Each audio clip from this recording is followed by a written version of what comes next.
Guys, good morning guys. Now is November 20, 2023 Monday. Andito ako ngayon sa Koi Fish Pond ko. Good morning guys, especially to all my co-groups, Koi Lovers Philippines. And sa hindi pa naka-join sa group ko, please join my group Koi Lovers Philippines. Here is my kuha ko koi fish guys, and I think it's 4 red steps kuha ko koi guys. Then guys, what do you think guys? If you like my koi guys, please comment, and nagustuhan mo ba, and please subscribe, please follow all my vlogs guys, and guys, first step, second step, third step, and fourth step. I think this is 4 red steps ko ako guys. Yan siya guys, and I think it's 20 inches or 21 inches guys ang haba niya, ang length niya. By the way guys, this is already 3 years old guys.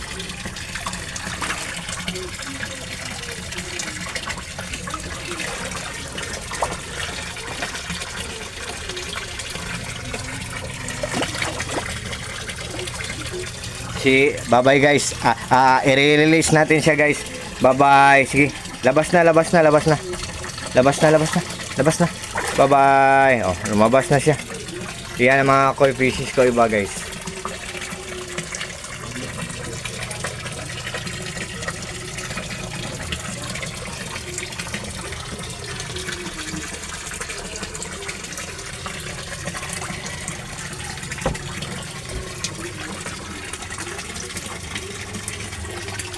Dito, 2 red steps ko ako guys. I think kung titimbangin to, mga 2 kilos ng isa nito.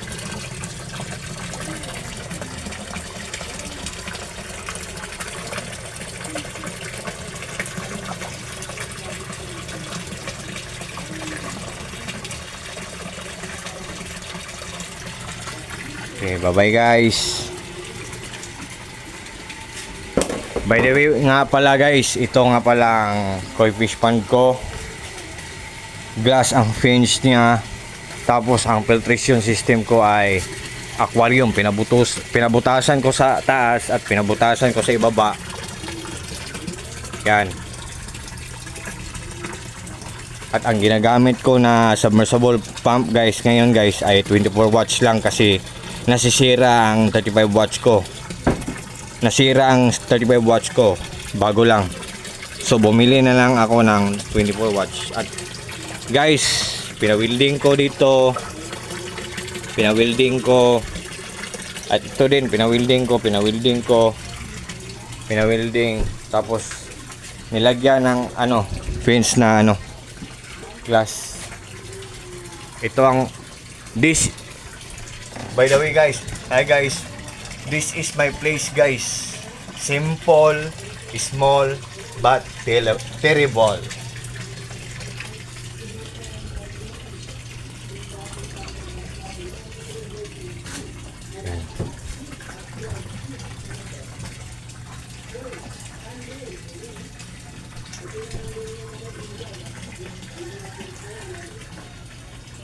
At ito ang first gate namin guys.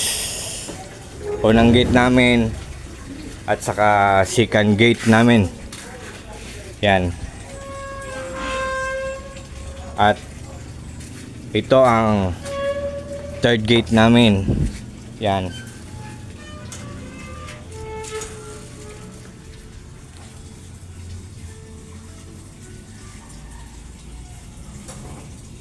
At dito ako kumukuha ng tubig sa guys, sa water pressure tank namin, kasi siguradong malinis ang tubig dito. At saka ito din, puso din, pwede din ako kumuha dito, pero masyadong hassle guys, kasi magpupuno pa ako ng timba, tapos pupunta ako doon sa koi fish pond ko. Tapos, I think, na-remember ko na 100 buckets. Pinuno ko yan. 100 buckets yan dyan. Kasi, 2,000 liters yan. And, that's it. Guys, and I will show you our outdoor garden, guys. May garden kami sa labas.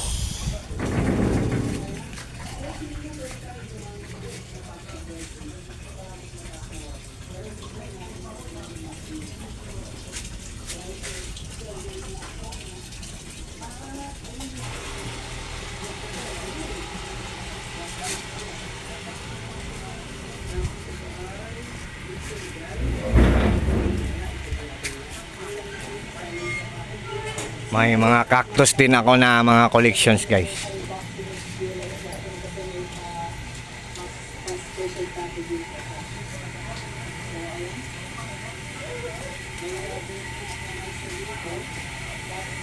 Ang mga hanging plants namin, guys, namamatay halos lahat.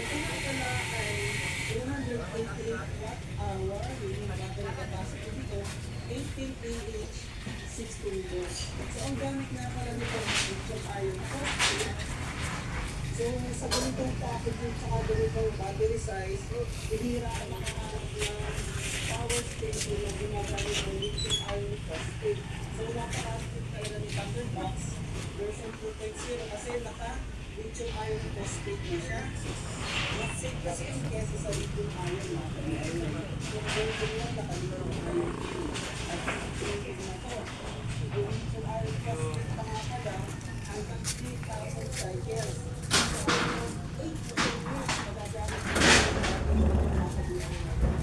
Pa-entry namin, guys, 5 years na yan, guys.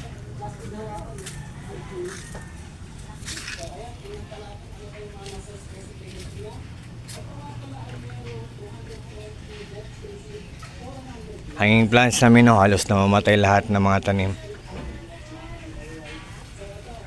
Patungo yan sa kabila, patungo yan sa kabila. Oh.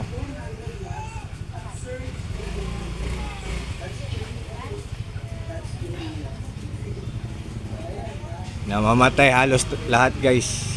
Ewan ko kung bakit. Yan, guys.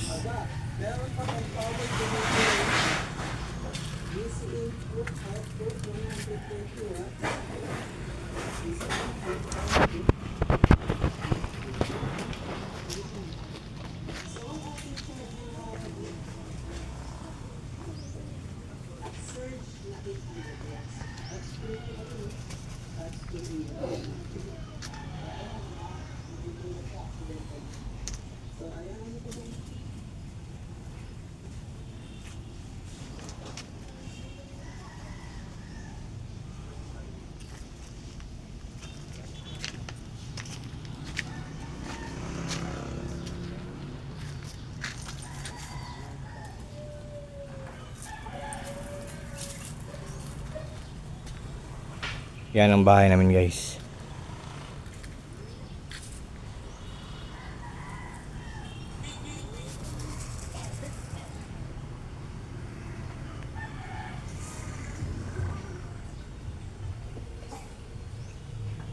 Ang bahay namin ay simple, small but terrible.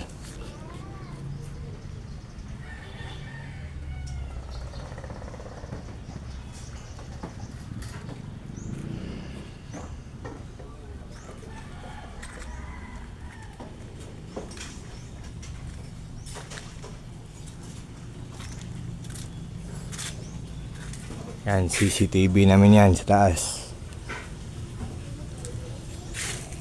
Kung gusto nyong tumingin sa mga koi fishes ko, guys, pumunta lang kayo dito sa address ko. Osami City, Barangay Aguada, Purok 2. Kung gusto nyong tumingin sa mga koi ko, okay lang. Kung gusto nyong bumili, pwede rin din kayong makatawad sa mga presyo. Pero mga good quality ang mga koi fishes ko, guys, kasi ang mga parents nila ay sumasali sa mga koi shoes at saka Grand Slam champion ang mga parents ng mga koi fishes ko. Grand Slam, it means 9 times champion straight in koi shoes tournament. 9 times champion straight. So Grand Slam champion ang parents ng mga koy ko. So yan. Yan ang mga koy ko. Anak sila. At ang parents nila 9 times champion street and koi shoes tournament.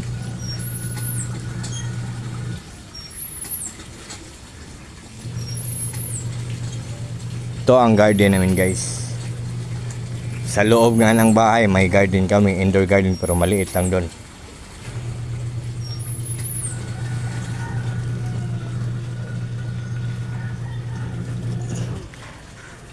Bonsai na baliti ko, 6 years almost na yan.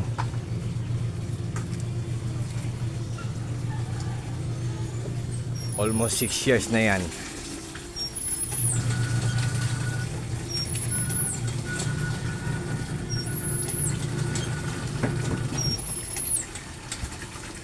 Iwan ko dito kung anong itatanim namin dito. Kasi namamatay. Namamatay. Aloe vera namin guys. Oh. Namatay. Namamatay halos lahat ng mga tanim namin dito.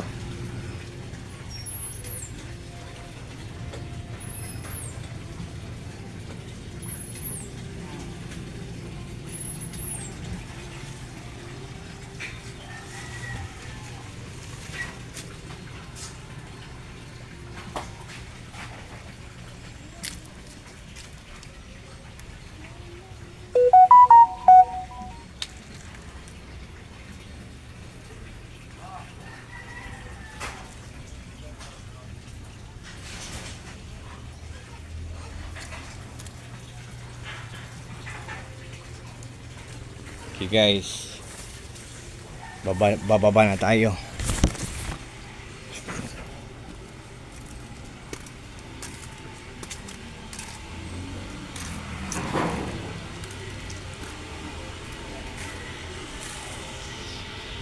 Yan ang itsura ng bahay namin guys. Simple lang. Simple, small, but terrible.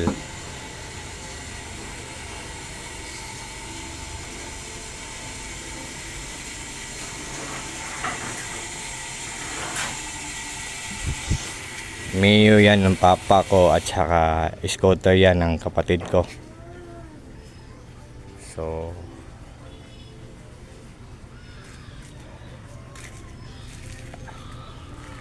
So hanggang dito na lang tayo guys.